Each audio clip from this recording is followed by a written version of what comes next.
کربلا ایک ایسا واقعہ ہے جس نے تاریخ کا رخ بدل کر رکھ دیا۔ یہ صرف ایک جنگ نہیں بلکہ حق اور باطل کے درمیان ایک عظیم جدوجہد تھی۔ آخر ایسا کیا ہوا کہ امام حسی نے ظلم کے سامنے سر جھکانے کے بجائے شہادت کو قبول کر لیا۔ آئیے اس داستان کو شروع سے جانتے ہیں۔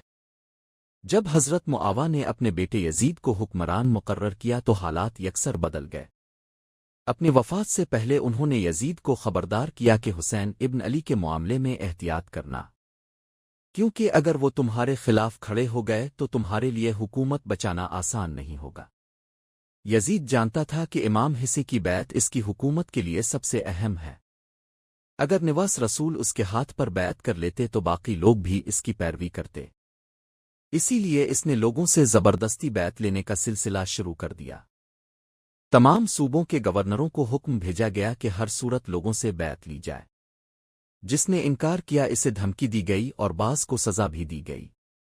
اسی دوران مدینہ کے گورنر نے رات کے وقت امام حسین کو بلایا اور کہا کہ اب یزید کی بیعت قبول کر لیں، لیکن امام حسین نے صاف الفاظ میں فرمایا کہ میں ظلم اور ناانصافی کی حمایت نہیں کر سکتا۔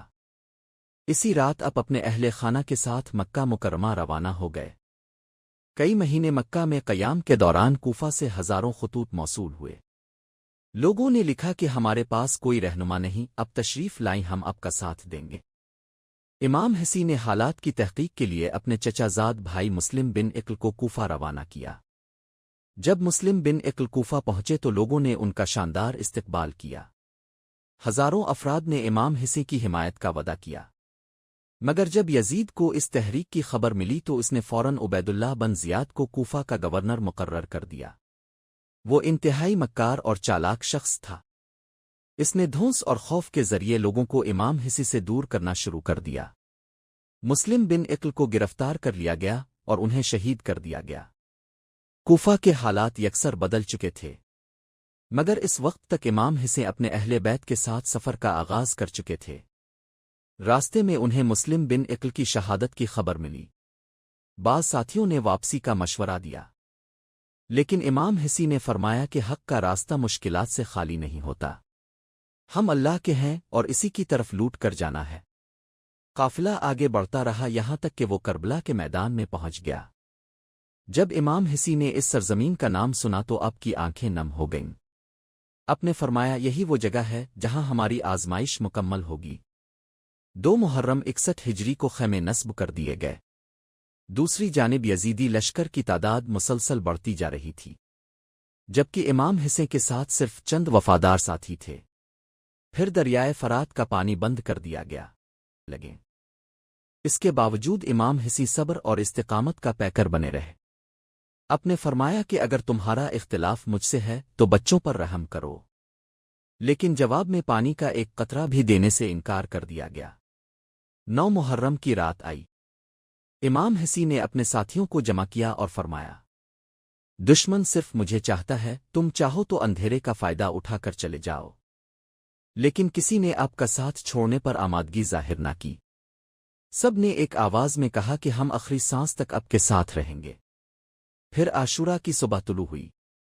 نماز فجر کے بعد امام حسین نے اپنے ساتھیوں کو ترتیب دیا۔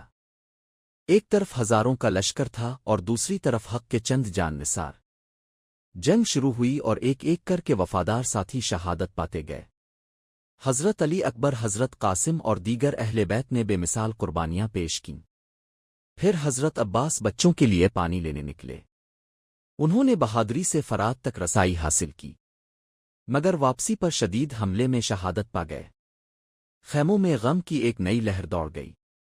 اس کے بعد امام حسین اپنے ننھے بیٹے حضرت علی اصغر کو میدان میں لے آئے۔ آپ نے فرمایا اگر میرا قصور ہے تو اس معصوم بچے کا کیا جرم ہے؟ لیکن ظلم نے ہر احساس کو ختم کر دیا تھا۔ ایک تیر چلا اور ننھے علی اصغر شہادت کے مقام پر فائز ہو گئے۔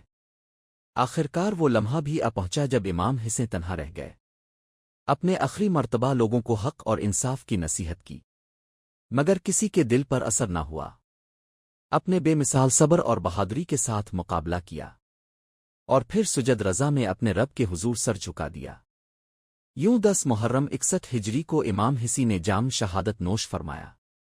کربلا کا واقعہ ہمیں یہ پیغام دیتا ہے کہ حق کے لیے ڈٹ جانا ہی مومن کی پہچان ہے۔